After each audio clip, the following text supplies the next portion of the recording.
Hello. I would like to give a very warm welcome to Kosmas Giannoutakis, our current ICST artist in residence. He's currently doing a residency with the clavier automat, as you can see, and he's developing a piece for the clavier automat and live coding. Kosmas is an artist, a researcher, a computer musician, and he was based in Troy, New York, very recently moved back to Greece. Correct me if I'm wrong. Very recently, like 2 weeks ago. So, yeah, freshly back in Europe. He holds a PhD in electronic arts from the Rensselaer Polytechnic Institute in Troy, New York, and a Master of Arts in Computer Music at the Institute for Electronic Music and Acoustics in Graz. His work has been presented at major international conferences such as the International Computer Music Conference, ICMC, the International Conference on Live Coding, and the XCOAX Conference. And his pieces have been featured in renowned festivals over the world. Yes, we are very happy to have you here. We're also very much looking forward to the concert next week on Tuesday. The concert Machine Musicianship, where Kosmas will be presenting the piece that he's developing now, alongside with pieces of Philipp Kocher, Micha Seidenberg, Lara Stanic, Pascal Lund, Jensen. Yeah, it would be lovely to have you all there. Next Tuesday, 8:30 at Kunstraum. Yeah, and now I would like to give the word to Kosmas. All right. Thank you. So first of all, I would like to thank Hannah, Mika, and Felipe for their amazing hospitality that I felt coming here in this institute. Yeah, for me it felt coming back home as I was based in the United States. And I'm very excited working with this amazing sounding toy. I will call it like that for now. You can do so many things. I will show you what I'm working on for a week now. But let's go step by step. I have presented some things. I will first introduce a little bit about my work, so my live coding practice in general, and then I will delve into the specific project I'm working here at the ICST.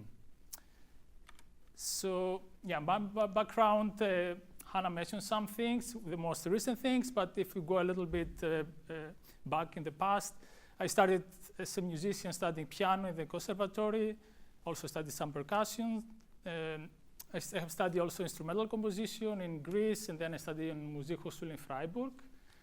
Then I studied computer music in Austria and Graz, and then I did my doctorate in the United States. So my practice involves art forms and music-based forms, which are diverse, I would say. Of course, I have a portfolio of instrumental compositions, but more recently I tend not to do that anymore. More recently I have focused mostly in live coding, which is an improvisational practice. So we don't refer as pieces, but as sets or performances, what we are doing with live coding. And also more recently I went into the AI train, and I'm more interested in AI media art. Specifically, I have made 2 AI-generated movies based on philosophical texts, where I put each sentence of the philosophical text and use it as prompt for audio, music, image, and subtitles also.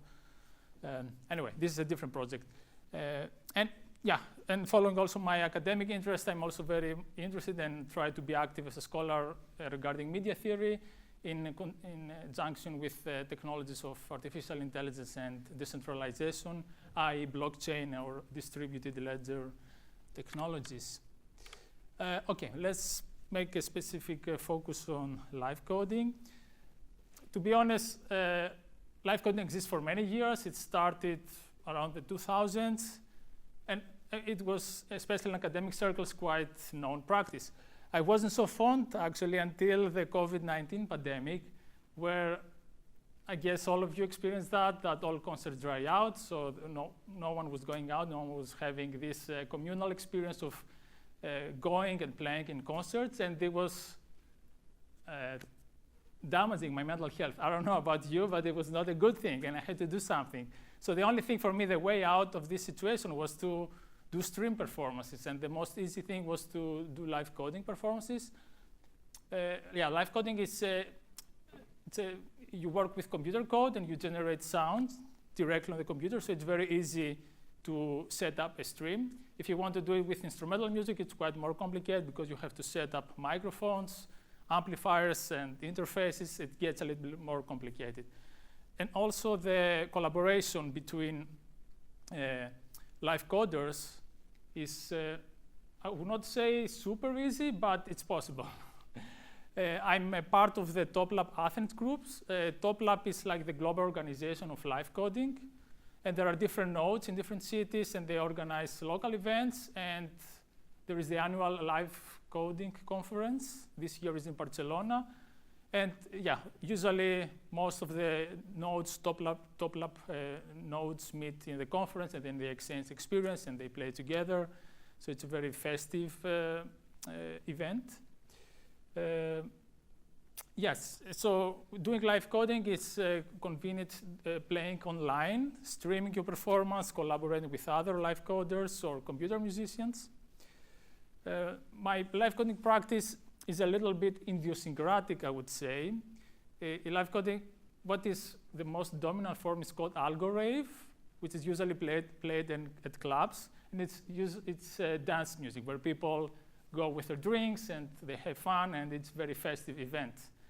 And I'm not have anything against it, but I don't know, my educational background is more biased, more like a European classical music tradition. I don't know how to call it. I come from the avant-garde composition, and my aesthetics are very much ingrained into experimental and noise music. So the weapon of choice is the supercollider of doing live coding. Of course, there are other languages that are more recently developed that are more suitable for live coding, like Sonic Pi, Tidal Cycles, and Foxtrot. There are much more than that.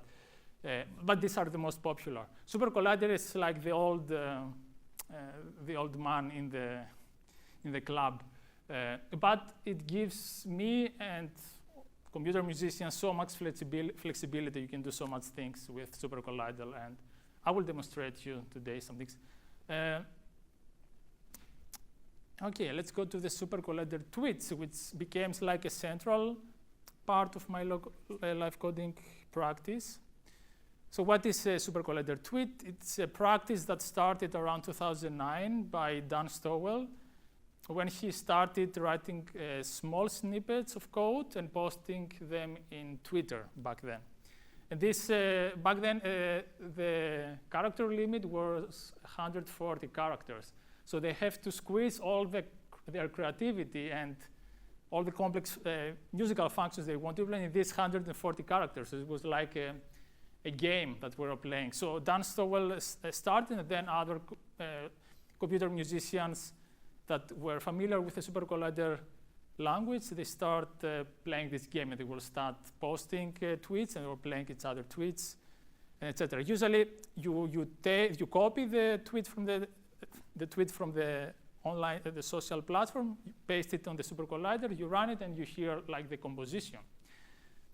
But this raises very interesting philosophical question. What is the ontology of this supercollider tweet? What is it? Is it a composition?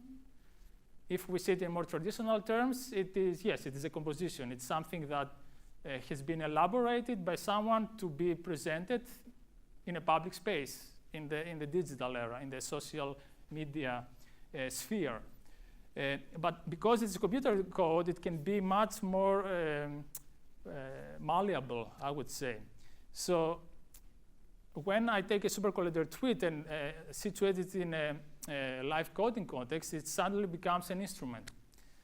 An instrument that is already built by someone else, but in live coding you have the possibility to tweak this instrument, and not only tweak some parameters, also completely redefine it. So live coding is this practice that brings together so many aspects of the music making ecosystem. So when you do live coding, you are an instrument builder, you are a performer, you are a composer at the same time, and it can be very intense experience, and usually can lead to unexpected results, sometimes in a good way, sometimes in a bad way, but the good thing in the live coding community, there is no bad way. When I mean by bad way, what I mean is that the server can crash and there is no sound. So this happens quite often in live coding, especially when someone does experimental music like me.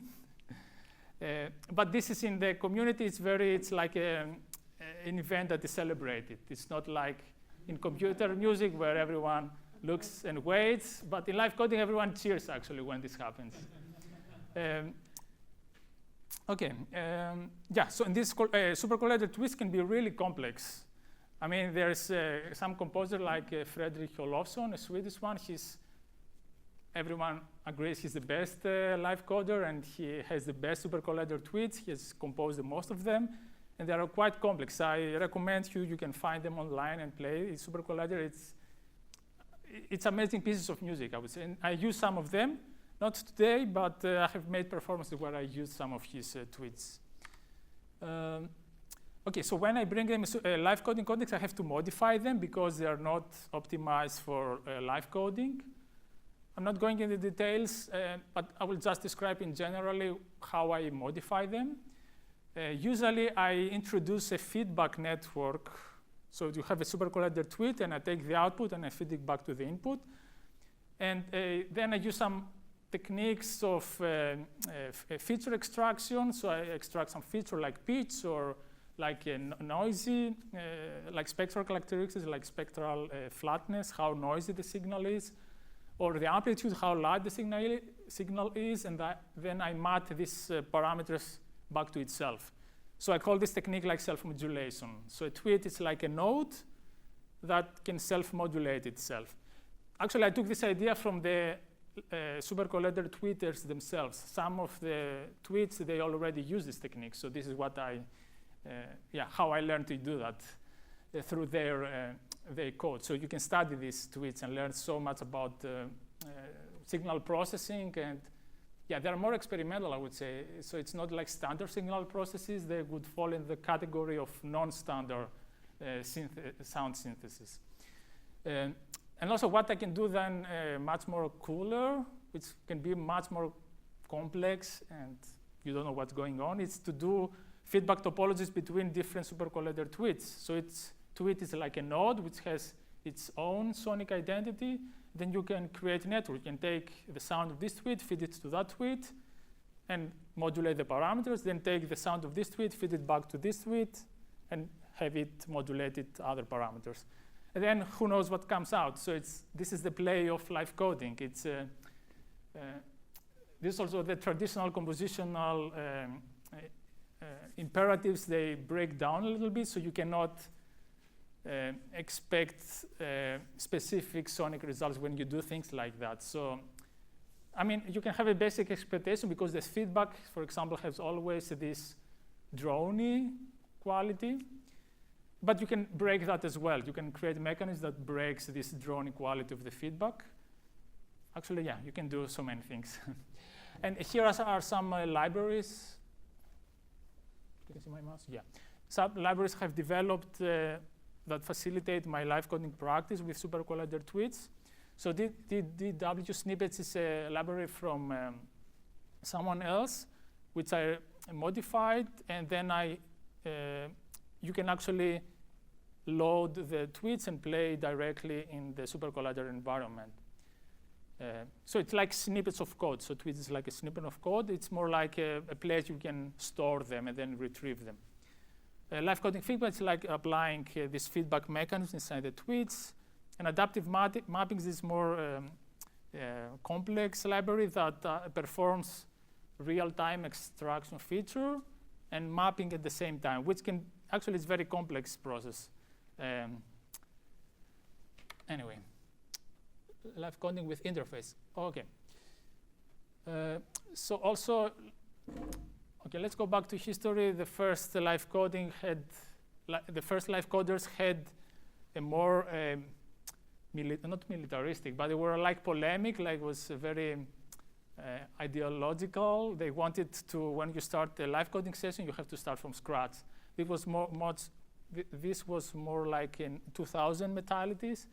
But now live coding has open math. So if you go to these concerts and you start a live coding session with code already on the screen, it's totally fine. No one will boo you. But if you did that like 20 years ago, that was not acceptable. That was not considered live coding then. But now it's considered. And now it's opening the field much more. We can see live coding visuals. It's a very emerging scene now. There are live coders that are doing only visuals, and they collaborate often with musicians doing live coding poetry, and more recently live coding choreography. There is these approaches to live coding as well. Okay, so I will show you some of my experiments we have done. One audiovisual collaboration, and then I used some interfaces where I not only code the parameters, but also let different parameters from a MIDI controller, or from my hand tracking, or from my brain, influence the sonic unfolding, the sonic, the sonic streams that are generated. Okay, I will just show you just 1 minute of each of these projects. So this is audio-visual collaboration.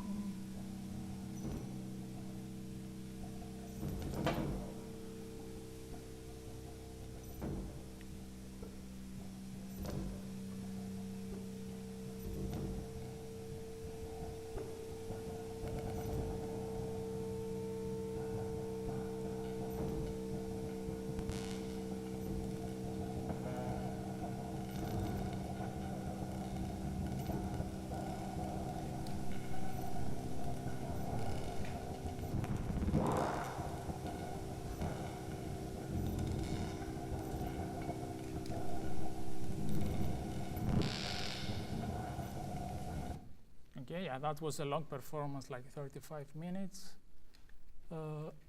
Yeah, this is a performance. I streamed this performance, actually. It's with MIDI control. And just to make clear, all these interfaces, they are not generate computer code, because this is some misunderstanding. Some people, when I see them performing like this, they think that the interface or my brain generate codes or manipulate computer code. No, this is just control signals that I live code, live map these signals to synth parameters. So my performance is using these interfaces to have like control signals into the sound synthesizers. Okay.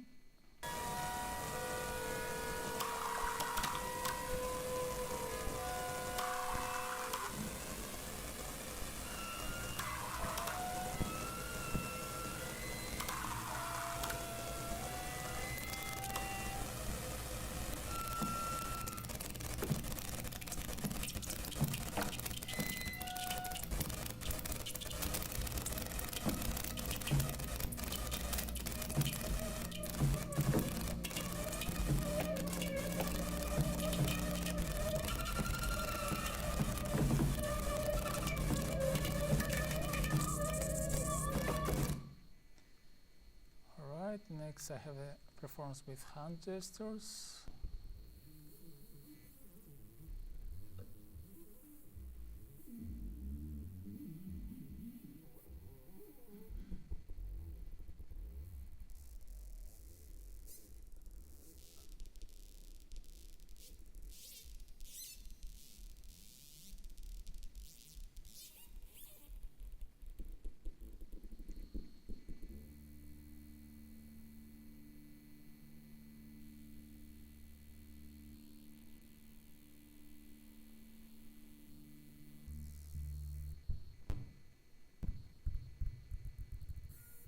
Okay.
All right.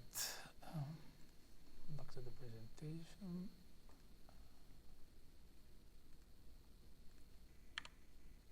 Okay, and now let's go to the project for what I'm here for. Yeah, the name of the project is Live Coding the Clavier Automat. And I think my proposal is not the conventional one. So I think live coding the Clavier Automat conventionally would be live coding the direct MIDI data that trigger the keys on the piano. But my proposal is a bit idiosyncratic again, I would say. So what actually I'm doing is I'm live coding audio, as I did in the previous performances. And then I'm using an analyzer, which I'm building these days, that analyze the audio signal and map them to the Clavier Automat. So the inspiration for that was the speaking piano, the famous work by Peter Rabliker, where he used voice analysis and mapped this voice to piano, to the Clavier Automat, and it was possible to, actually it was on the limit to understand what the piano was playing as speech, and I think it was a pretty remarkable project. And I had this aspiration that I would be able to create complex signals and then map them to the piano in a nice way as it was in the speaking piano. But as I will show you, this is not happening.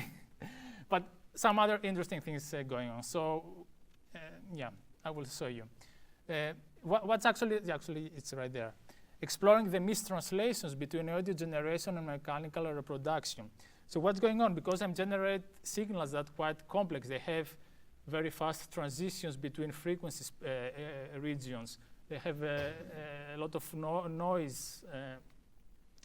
And for the algorithms, no one algorithm is optimized for that kind of signals.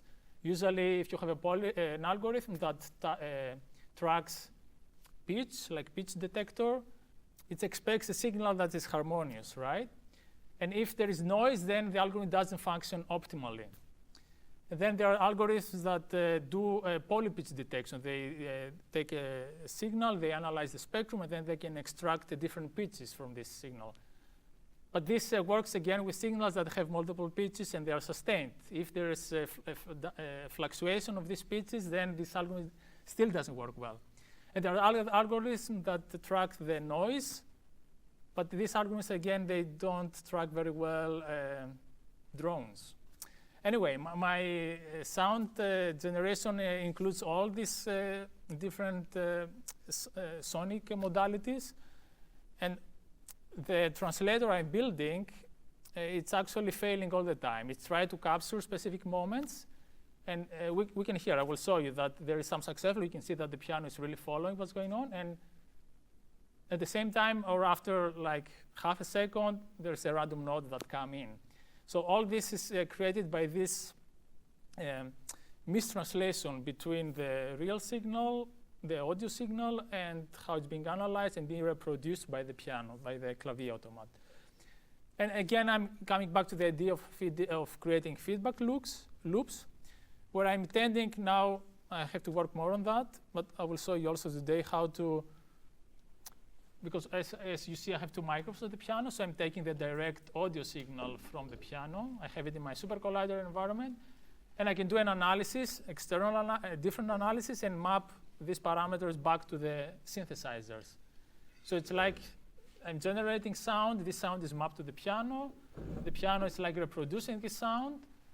Then I'm recording the piano, analyze the sound, and map these features back to the synthesizer.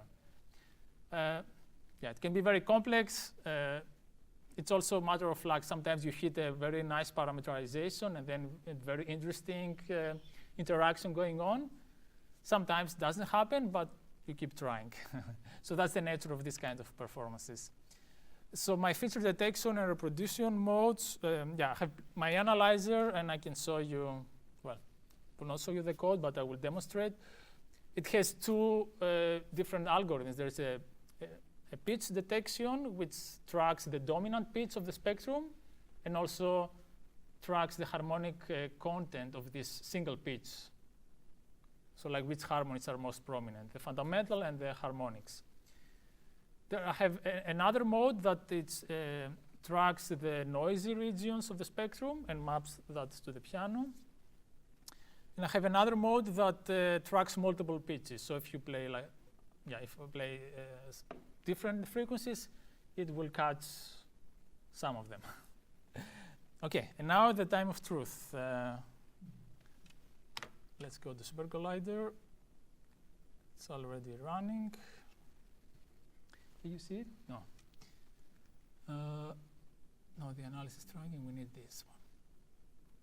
Yeah, so this is the library where I load. So this is a tweet by Batuhan Bozkurt. He's a sound artist from Turkey. He's my favorite tweeter, Super Collider tweeter. So this is an NDEF. This is already heavily modified by me, but it's based on his original, which he wrote more than 10 years ago. Okay, so what is listening is not exactly his tweet. It's like my modification. So we hear this drone. This is actually this 60 here. And there is these random glitches which are caused by this mechanism here, which is quite complex. I will not get into the details of it, but I have a controller, and I have mapped this knob from my MIDI controller. So if I turn it, the glitches will become dense. If I go to the other direction, they are sparse. And they are randomly generated. So, and also here, all this mechanism here, it's like the feedback. So this is the in. See, this is the out. So from here, the local out goes back to local in, and then the feedback is created. And there are some points where I inject this feedback. So here, the JAN actually, this junction, it's the feedback junction, and it's inserted here, and here, and here. And then if I increase the volume of the feedback, yeah, I change a little bit the spectrum.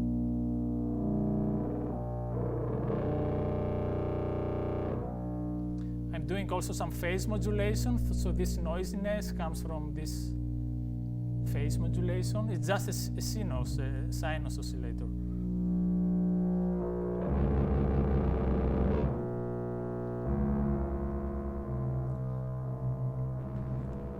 Okay, before we go to clavier automat, so here I just have one delay line, which is this line. Why don't I create a second one? Actually, I will just copy this. So this is the second line, which has a different delay time and a different filter. Let's say 800. No, let's say 900. And this is the RQ. Let's make it broader. Then we have to add it on the junction.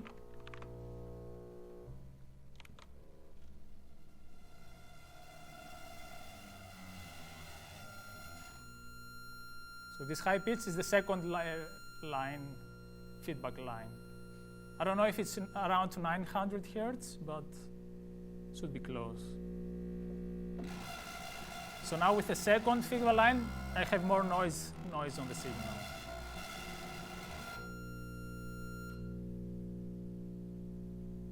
And then when the feedback is loud enough, it creates these frequencies, which are completely unpredictable. There is no way you can force them or anticipate them. Anyway, and then let's go to the analyzer, which is here is the whole script. I mean, there is a lot of redundant code here.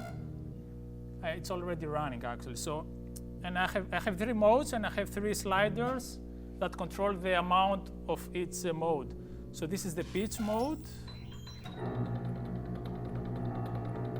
Yeah, it catches the fundamental.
As you see, it follows it somehow, but it follows the signal, but there's so many nodes, right? And I think this is what makes it interesting. This is what I'm aiming to explore aesthetically and artistically, is this mistranslation of the analysis algorithm and what kind of digital artifacts it produces, and their relationship, because that's why I propose this 8-speaker setup, so we can hear the sound. Also, the sound is spatialized, but for the analysis, it's mixed. So all the channels are mixed, and are fed to the analyzer, and the analyzer takes the features, and the features are mapped to the piano. OK, let's explore. Let's see the noisy, the mode that tracks the noisy parts of the signal. Which, I have different modes for that, so maybe I can show you that too. So it's this noise map mode. I have like a knob which is don't exactly tracks the noisy parts, but it's an interesting mapping.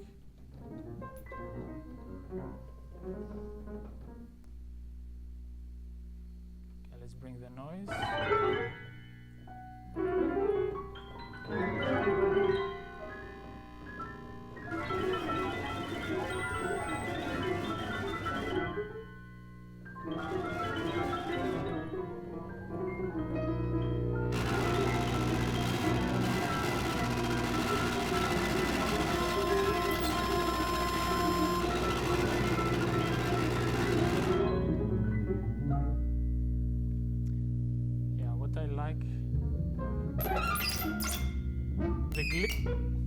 The glitches trigger the noise. So if I do something like that.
Okay, so this mode is activated where there is noise on the signal. Yeah, but there is a lot of parameters that I have to tweak and find exactly how I want it for the performance. And the last mode is the poly pitch. Let's see how that works.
it works somehow, right? But it's not. Yeah, the polypitch, I notice it tracks more or less successfully the middle and low register, and for the high register, it doesn't do it very well. Maybe it's some parameters that I have to still understand better and work, tweak them. But yeah, as you see, each mode has its specific affordances, so to say, the specific, how to say, tendencies, specific musicalities. So during the performance, I will play with all of them, and I will live coding the synth generator, which is this NDEF. Yeah, let's call it a synthesizer. It has its own parameters. I can tweak these parameters by live coding. As you see here, I introduced like this chord with these specific frequencies. So previously it was just 60. It was just the bass frequency. And then with this, it becomes a chord, like these three frequencies all together. Yeah, I can do so many things. I will not show everything now. I will keep something for the final performance next week. Yeah, do I have anything else? What time is it? Okay. No.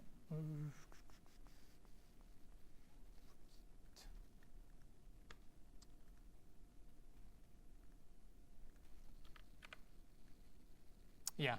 So I was thinking about what this performance would be about. So it's about machining failure, algorithmic inefficiency, and computational byproducts / artifacts. So it's this where meaning breaks down, where interesting things happen, when there is a rupture of the expected, where the aesthetic dimension can be insightful. And for me, of course, I'm biased from my music education, but I find interesting exactly, sonically, these moments where this algorithmic determinacy breaks down. And this is in contrast to, for example, the mindset of the engineer who always tries to create perfect tools that work and be robust in a specific scenario. And my work in general, I would say, and specifically this work, this project, explores this other dimension, which is not scientific. It's that's why I consider myself more in the humanities rather than in the sciences, where I look for these ruptures of meaning. And I think this is how I'm trying to achieve this in this project. Okay, so this is my links. Also, if you want to visit my GitHub and download my libraries, it's all open source for Super Collider. My socials, and I think it's time we can go for any questions you might have. First, thanks so much for this really amazing talk, and with these specific insights, I really appreciated that. Thanks so much. And the demos, which are great. I have a question just about this last thing that you said about the breakdown of the system. Poetically, I love the idea and I can really connect to it. But I ask myself, if you set up a whole ecology, let's call it, or a system that works together, which is designed to produce a certain artifact, in the end, is it still really a breakdown, or is it purposefully set up, which doesn't lower the value of it musically, but I just want to know a little bit more about that. If you really considered it as a breakdown, or if it's that's a very important question, and I have to think properly to answer that. I can say that of course you can anticipate the breakdown somehow, right? And then you can design the system that produces these anticipations, these specific breakdowns. And in a certain degree, you have to do that. You cannot be completely in the chaos. You have to balance yourself between something that is completely untractable and something that has a degree of determinacy, you could say. And, yeah, eventually everything is a balance. So there is no, ideally, no one is perfectly deterministic and something completely chaotic. So everything lies somewhere in between. And there is the regions where everyone is also politically, you can say, attaches themselves to specific group areas around where in the spectrum one lies. For me, yeah, specifically being in the computer music spaces, like as I was in Graz, yeah, I have this experience where there was very engineering mindset, where algorithms should work in specific way that is scalable and reproducible, and it can be incorporated with a capitalist imperative. You can create products and you can sell products, right? And general algorithm is used mostly by that. We live in the era of social media where algorithms manipulate our expectations, our desires, our political opinions. And there are algorithms that are doing that. And I argue also in a paper that I'm going to publish in the next live coding conference that live coding especially tries to break down this, how to say, this normativity of algorithms, that algorithms work for the capitalist class, I mean, which is right now, right? But live coders, they defy that. They make algorithms that they don't produce products. They create ephemeral experiences, they create breakdowns, they create crashes. And this is the celebratory aspect, so we celebrate that. Yeah, if you do a live coding performance like that in a room with high corporate people who invest millions and they want a return, yeah, of course they will not get it, right? But I think what the humanities lies is exactly be the like the break to this technological acceleration that we are experiencing. Not like a break, but more like a modulation. So like exploring the different affectivities and different forms of sociality that we can have with this new landscape. I don't know.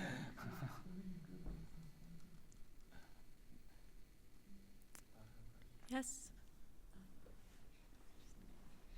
Thanks. Thank you for the very fantastic experience. I think, like I said, I think you are already like a god. Actually, you just make some basic environment, but just put some stone in the lake and see how it happens. Yeah, I think it's very bravo. But I would like to hear more about like when you try to make the whole world, what kind of thoughts do you have? For example, I want to change this thing, or I want to change this parameter, but how will you decide on one change, for example? You mean during the performance or during development? During the development, yeah. Yeah, in which direction I'm going with the parameterization, right? Yes. And the development in general. Yeah, I mean, I want to create this interesting space where, as I said before, there is a degree of determinacy and degree of indeterminacy. And I want to balance these two, so to say. But you're asking more like specific musical results or aesthetics or, I mean, I improvise during a development session. I mean, develop a new feature. I improvise with that. I think if I can do something interesting with it. Of course, I'm an artist and I let my intuition kick in, So I let my intuition make some decisions for me. I mean, okay. For my rational brain. But yeah, there is also this aspect where I try things out, I like them, and I keep them. Things I don't like, I try some things, I improvise, I see that I couldn't find anything, so maybe I abandon this feature, or I try to develop further. Okay. So I would say this is more like my creative process. Okay. Thank you. Okay, so then, thank you very much, Kosmas. Thank you all for coming. Make sure to come to the concert next Tuesday. Like I said, 8:30, Kunstraum Walcheturm. It's going to be a very nice evening, I think. Yeah, thank you, and have a lovely evening.